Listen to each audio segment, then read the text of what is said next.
सलाम, नमस्ते, सत श्री अकाल प्यारे बच्चों। लेक्चर 11 चलिए स्टार्ट करते हैं क्वेश्चन सॉल्विंग। देखिए क्वेश्चन क्या है। So that the given expression can be written in terms of second only. Expression क्या है, tan A plus sign A by tan A minus sign A. तो क्वेश्चन में हमें बोल रहा है कि इस एक्सप्रेशन का ऐसे सॉल्व कीजिए कि इसका फाइनल वैल्यू जो है वो उसमें सिर्फ और सिर्फ सेक वाला टर्म रहे। ठीक है, कोई कांस्टेंट और प्लस सेक का टर्म रहे या सिर्फ सेक का टर्म रहे। ठीक है, यानी ट्रिगोनोमेट्रिक रेशियो की बात करें तो उसमें सिर्फ सेक वाला जो ट्रिगोनोमेट्रिक रेशियो है सिर्फ वही उसके आंसर में आना है, कोई और ट्रिगोनोमेट्रिक रेशियो नहीं आना है। इसको ऐसे सॉल्व करना है। ठीक है, तो चलिए स्टार्ट करते हैं। तो क्या है given expression,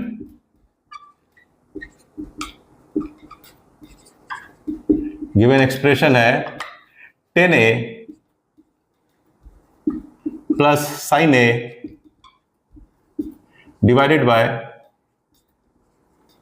ten A minus sign A. Okay, यही ट्रिगोनोमेट्रिक एक्सप्रेशन है मेरे पास। क्लियर है। अब देखिए टेन ए के बदले आप क्या लिख सकते हैं, sine A by cos A. ठीक है, टेन थीटा क्या होता है, sine theta by cos theta, तो टेन ए भी वही same sine A by cos A. लिखिए sine A by cos A. Okay, and plus sign A को एज इट इज रहने दीजिए।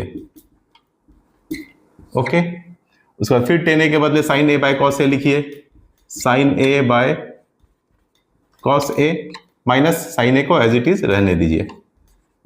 क्लियर। फिर क्या होगा,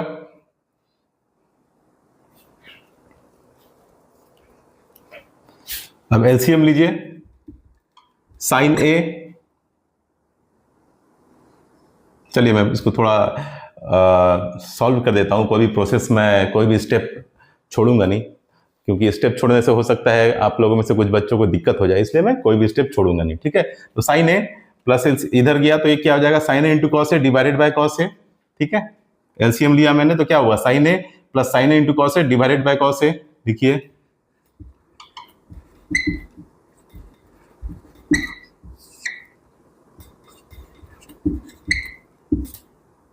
ओके, नीचे भी सेम एलसीएम लीजिए तो sine A minus sign A into cos A divided by cos A हो जाएगा। लिखिए sine A minus sign A into cos A.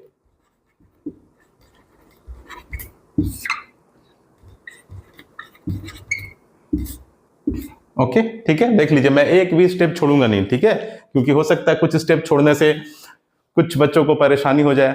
ठीक है, तो इसलिए मेरा जो प्रयास है, मेरी जो कोशिश है वो यही है कि वैसा कोई भी बच्चा जो मैथ्स को बिल्कुल पसंद नहीं करता वो भी देखे तो उसको भी समझ में आ जाए। ठीक है, ये जो क्लासेस है वो सिर्फ ऐसा नहीं है कि जो बच्चे बहुत इंटेलिजेंट है बस उनके लिए, नहीं, सबके लिए है। आप देखिए और समझिए, एक भी स्टेप मैं छोड़ूंगा नहीं।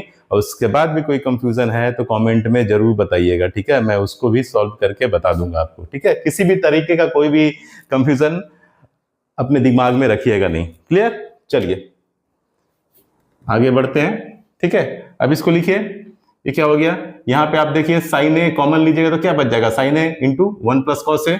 लिखिए इसको sine A into one plus cos A divided by cos A. Okay, हो गया।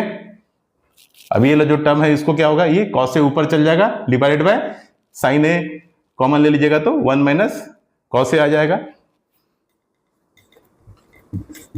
Cos A divided by sine A. आप इसमें से कॉमन लीजिए तो क्या बच जाएगा, inside the bracket one minus cos A. Clear है।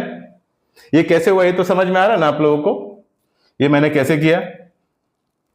देखिए अगर इसमें भी कुछ प्रॉब्लम है तो मैं बता देता हूं। ठीक है, ये मैं रफ में आपको बता देता हूं। ठीक है, रफ में देखिए A by B divided by C by D होगा, तो इसको आप ऐसा लिख सकते हैं, A by B into D by C. ठीक है, देख रहे हैं किस फॉर्म में, ये ए है, ये बी है, ये सी है, ये डी है, A by B divided by C by D. तो क्या हुआ, ए बाय बी और उसके बाद जो नीचे में है सी बाय डी, उसमें क्या किया, डी को उल्टा कर दिया तो डी बाय सी। ठीक है, क्लियर है। उसी तरीके से अगर ए डिवाइडेड बाय बी बाय सी रहेगा तो क्या होगा, ए डिवाइडेड बाय बी बाय सी रहेगा तो क्या होगा, ये हो जाएगा आपका ए सी बाय बी।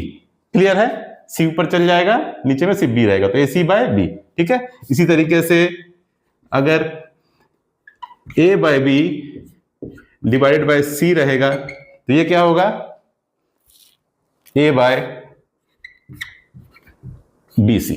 ठीक है, ये कॉन्सेप्ट तो मुझे लगता है कि आप लोगों ने जरूर अपने प्रीवियस क्लास में भी पढ़ा होगा, फिर भी चलिए अगर कोई दिक्कत है तो देख लीजिए इसको और रिफ्रेश कर लीजिए। ठीक है, ये रफ वर्क है। क्लियर है, A by B divided by C by D है तो क्या हुआ, A by B into D by C. A divided by B by C है तो A C by B. A by B divided by C है तो A by B C. Clear है, बिल्कुल सब कुछ बिल्कुल रिफ्रेश कर दूंगा। ठीक है, बिल्कुल चिंता मत कीजिएगा। चलिए अब देखिए यहां पे क्या हुआ आपका, cos A cancel out. Clear, and sine A भी कैंसल आउट, बचा क्या, 1 plus cos A divided by 1 minus cos A, यही बचा ना। क्लियर है, ओके।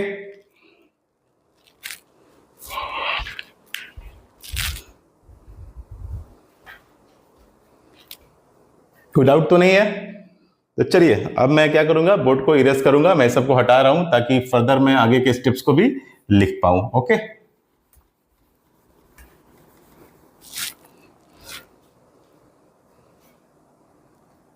ठीक है, यहां तक आ गया 1 plus cos A divided by 1 minus cos A.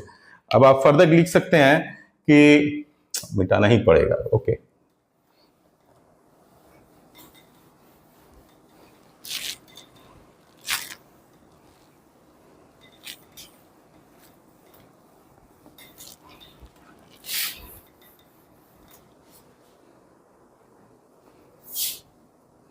ठीक है, फिर लिखना पड़ेगा आपको डिवाइडिंग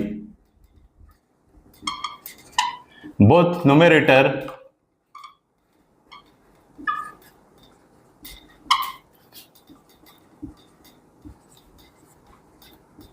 एंड डिनोमिनेटर बाय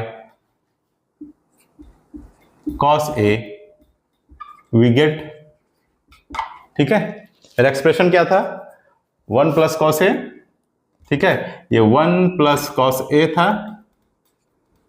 ठीक है, इसको मैंने क्या बोला कि कॉस ए से डिवाइड करना है बोथ न्यूमरेटर एंड डिनोमिनेटर, तो 1 plus cos A divided by cos A. Okay, and 1 minus cos A divided by cos A. ठीक है, ये एक्सप्रेशन था ना मेरा फाइनल में, 1 plus cos A divided by 1 minus cos A. तो मैंने क्या किया, मैंने न्यूमरेटर और डिनोमिनेटर दोनों को कॉस ए से डिवाइड किया। ठीक है, देखिए करने के बाद क्या आया, एक आ गया 1 by cos A plus cos A by cos A. Okay, cos A by cos A, नीचे डिनोमिनेटर में 1 by cos A minus cos A by cos A.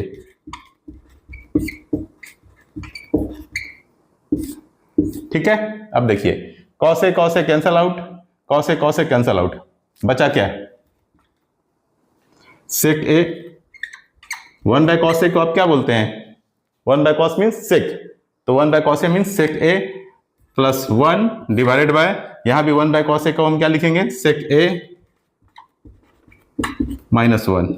Clear है, अब देखिए क्या बोला है, so that the given expression can be written in terms of second only. तो देखिए सिर्फ सेक के टर्म में है, कोई और ट्रिगोनोमेट्रिक रेशियो तो यहाँ पे है नहीं, एक कांस्टेंट है 1, दूसरा क्या है सेक, यानी ये जो एक्सप्रेशन है उसको हम सिर्फ सेकंड के टर्म में डिराइव कर दिए। ठीक है, उसको हम सिंप्लीफाई करके सिर्फ सेकंड के टर्म में ला दिए हैं। ठीक है, तो प्रूव हो गया, so that the given expression can be written in terms of second only. तो देख लीजिए सेकंड में है, सिर्फ ये सेक के टर्म में है, ये भी सेक के टर्म में है, और कोई trigonometric ratio sine cos tan वैसा तो कुछ दिख नहीं रहा है यहाँ पे। ठीक है, तो क्या हुआ, ये प्रूव हो गया।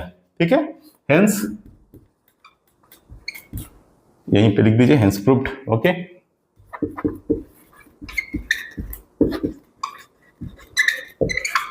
हमेशा ये कोशिश कीजिए ना कि डिनोमिनेटर को जितना ज्यादा सिंप्लीफाई कर सके, ठीक है, नोमेटर से ज्यादा कॉन्सेंट्रेट करना है डिनोमिनेटर को। जितना डिनोमिनेटर को आप सिंप्लीफाई करके सिंपलर फॉर्म में ला पाइएगा उतना आपको क्वेश्चन बनाने में आसानी होगी, ठीक है। तो ये क्लियर है? कोई डाउट होगा तो जरूर पूछ लीजिएगा कमेंट सेक्शन में। तो चलिए अपना ख्याल रखिए, टेक केयर एंड बाय।